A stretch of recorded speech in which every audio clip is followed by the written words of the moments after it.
Thank you everyone for taking the time to tune in today. Today's episode of the Topping Show is proudly sponsored by Topping Technologies. Topping Technologies is an IT value-added reseller and services company with a special proficiency in IT security. Heck, I see the founder at least twice a day. Gotta say he's quite handsome and brilliant. He's me, you see, that's the joke. If you're an IT leader or business owner, you can reach out to the team at sales@toppingtechnologies.com. Also, still trying to get to 4,000 subscribers by the end of the month. So if you can click that button and tell your friends, I would greatly appreciate it. Now, going over to the business part of the podcast, you have Volkswagen cutting their 2024 outlook yet again as their sales weakened. And keep in mind, this is after a couple weeks, the CFO publicly admitted they don't think their brand is viable unless they turn things around. It'll be gone in the next 24 months. Now, that's not the entire VW Group portfolio. They own some of the best automotive brands on the planet, including Porsche, Ducati, Bugatti. What else we got there? Audi. Pretty much all the fun, really cool cars. Now, the heart of the company, the Volkswagen, well, traditionally, that's come on hard times. Long past of the days of the VW buses. Well, I guess the new one will be an EV. But they're killing some of the best iconic cars. The Golf top trim line doesn't have a stick shift anymore because they acquiesced to government emissions and laws and didn't push back hard enough, unfortunately. And, I mean, the number of people I know who have a Volkswagen, I can count on a single hand. It's just not moving units, and German engineering is what do they say? Das not good. I don't know a lot of German, clearly. Huh. One or two random words. Porsche is one, but in all seriousness, the number of units they're pushing just isn't going to keep up with this. I mean, it's just not enough sales. Now, this brought to you thanks to Reuters. You had a little article about this earlier. There you can see the iconic VW logo. They say, quote, Volkswagen cuts 2024 outlook as the car demand falters. This is by Chris Steltz and Christina Amon, who are writers over there. And they say, quote, Volkswagen now expects profit margins of around 5.6%, which also known as terrible. Because again, when you have a margin of error with the automotive company, it's going to not cost you millions to fix. It's going to cost you hundreds of millions, thousands of millions, sometimes billions to fix. Also doesn't help they had Dieselgate recently, or within a couple of years ago, where they had defeat devices, which admittedly the governments are trying to make gas-powered combustion engines illegal, so they're trying to get around that by spoofing the ridiculous limits that are arbitrarily being put on vehicles. And yeah, that was a big damage to their brand. I mean, they were touting clean diesel for not a decade, but several years. This kind of that big fine went against that. They also say that the outlook is cut amid tough talks with the unions, which decreasing quality while increasing cost. Not all union members. Again, there's some good folks. I got family who grew up in Michigan where by default either work for one of the big three on the assembly line or the management room. In our case, both sides, and interesting to see both perspectives. Now, they also note that BMW and Mercedes-Benz also slashed their outlooks in September, so they're not necessarily alone in this, but again, they have one of the few brands where they actually admit out loud we're in deep trouble. Now, they know that, quote, Volkswagen cut its annual outlook for the second time in less than 3 months in February and last Friday, citing a weaker than demand expected performance in its passenger car division as pressure on Europe's top auto manufacturer continues to rise. The lowered outlook comes after other giants such as Mercedes-Benz, BMW, both downgraded their annual forecasts earlier this month as a result of weakening demand in China.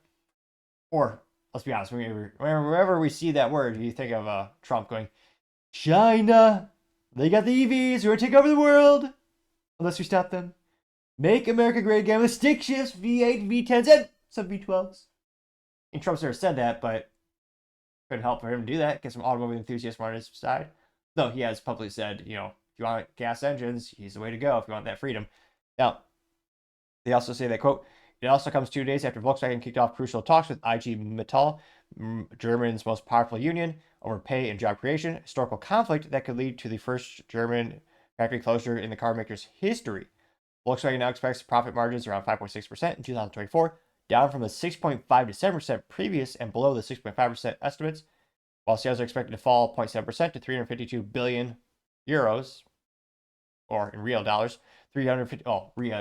It's all fiat money, unfortunately, these days, but in American dollars, $357 billion after the company had initially expected an increase of 5%. Volkswagen said it's cutting its outlook, quote, in light of challenging market environment and developments that have fallen short of the original expectations, particularly at the brand's Volkswagen passenger vans, Volkswagen commercial vehicles, and tech components, which Yeah, I don't know a lot of people buying Volkswagen commercial vehicles, again, in the US at all. And then in terms of passenger cars, I did have someone on my interview podcast a couple months ago who did have a Jetta. He loved it. That's one of the few iconic things they still made. I mean, they killed the iconic Beetle when they kind of brought that to the forefront. I mean, that was a brilliant marketing back when I was like, back in my day in the 2000s era when I was a youngster playing on the good old Nintendo 64, no downloads, crap, just turn it on and play. I mean, the Beetle was such an iconic piece of German engineering and that such a great comeback vehicle. They had its own dedicated video game on the Nintendo 64 called Beetle Adventure Racing. I think there's probably added a 64 there as well because the bits are all that matters back then. And yeah, I think it was 2 or 3 years ago, they killed the Beetle completely. And again, I see the dealerships. I don't know how they're keeping the lights on, to be frank.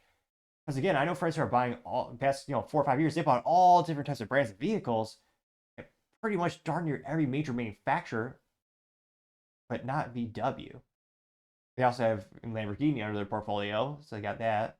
I mean, they got a lot of fun cars, but in terms of the VW brand, I mean, not so much. Now they also know that German car maker owns the majority of Porsche. The giant Trajan also cuts outlook for deliveries to around 9 million, down from the prior forecast of a rise to increase. Expedited did increase 3 million to 9.47 million vehicles in 2023. Porsche SE, the holding company of Porsche and Peach families, which owns most of the voting rights to Volkswagen and the car maker's single biggest shareholder, also cut its own outlook in the wake of Volkswagen's downgrade. Now they're saying they have to deal with decreasing demand. I mean, Porsche is also killing the Cayman because the European, they claim it's also cybersecurity related for cybersecurity law. It's also emissions. So one of the best, what used to be, well, to me, ridiculously expensive in terms of, I think it started around, was it $76,000 for the Porsche Cayman?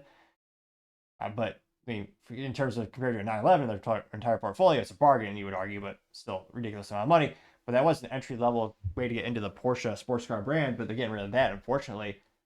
I mean, those were so popular. They great track toys. You got a great weight distribution. Still came with a stick shift. It's called car shaft by default. And the acquiesce go, yeah, we're gonna kill it, make an EV, which is gonna be mostly trash for track days because again, most tracks won't even accept it because then the fire suppression technology, the insurance to deal with the battery components and all that kind of stuff, and also the charging infrastructure. There are myriad of reasons why they don't make good track toys. They're more novelties right now. Granted, technology can change, but yeah, there's going to be more lost sales for Volkswagen, and I just don't. Granted, they have some astronomically good engineers. I think they have some good leadership, but how they? I mean, they have so many threats right now from a business perspective. SWOT analysis and all, and I just I mean, they got the unions against them. They got decreasing demand, the brand's decreasing in quality, and you also have the 800-pound panda in the room, China, which, when it comes to EV manufacturing, when it comes to governments forcing people to acquiesce and buy EVs, you're not going to beat China on a price point, and China is one of the most advanced areas on the planet when it comes to duplicating and replicating technology at a fraction of the cost. So they're coming out with EVs, pumping those out the assembly lines. I can't but be concerned it's going to destroy most of the legacy manufacturers that have been around. That many of them didn't invent the petrol engine, but they darn near perfected it. Many of them, but yeah, I can't but think it's going to be a huge risk for Volkswagen, and I don't know. Again, they have the union between the unions, the competition with China, with the governments. I mean, there's so many things going against Volkswagen. I really don't see what allies they have and how they're able to do that. They're trying, and again, they're trying to get more into EVs. They just invested, geez, and they're hurting, but they invested about $46 in Rivian Q1 or Q2 this year. So they're trying to, and then they'll share that technology and they'll put EVs and they'll slap their logo on there as well. But yeah, I'm not seeing a viable path. And again, none of this financial advice. I mean, definitely don't take my word when it comes to buying stocks or anything like that. But I just don't see how there's a path for VW to get things back on track. And it gets sometimes. I mean, sometimes it can take years and decades to turn a brand around. And it's not going to be a little brand endorsement. You get some fancy actor to jump on the screen, which shockingly does work for some small consumable products, especially things I think that cost under $100. Probably a little more easily persuaded for those purchases with celebrity endorsement, but. Let me know in the comments. Let me know. Firstly, do you own a Volkswagen? And don't get me wrong, if I won the lottery, I would love to get a Volkswagen, a Golf GTI with the stick shift. Those things are awesome. But, I mean, they killed the main transmission for that. But, I mean, what if you own a Volkswagen? Why did you choose it? Would you buy one? You're contemplating getting one, and why not? Let me know in the comments because, as always, be fascinated to hear what you have to say. Thank you, everyone, for taking the time to tune in. Again, trying to get to 4,000 subscribers by the end of the month. So if you can click that button, I greatly appreciate it. Also, give me a thumbs up, thumbs down, or comment. It's a great way to give me some additional feedback, letting me know how I can make the show better and better. Lastly, don't forget to take time to tell your family, tell your friends, tell your coworkers, heck, tell your enemies, tell anyone and everyone. Just stay safe, fight the good fight.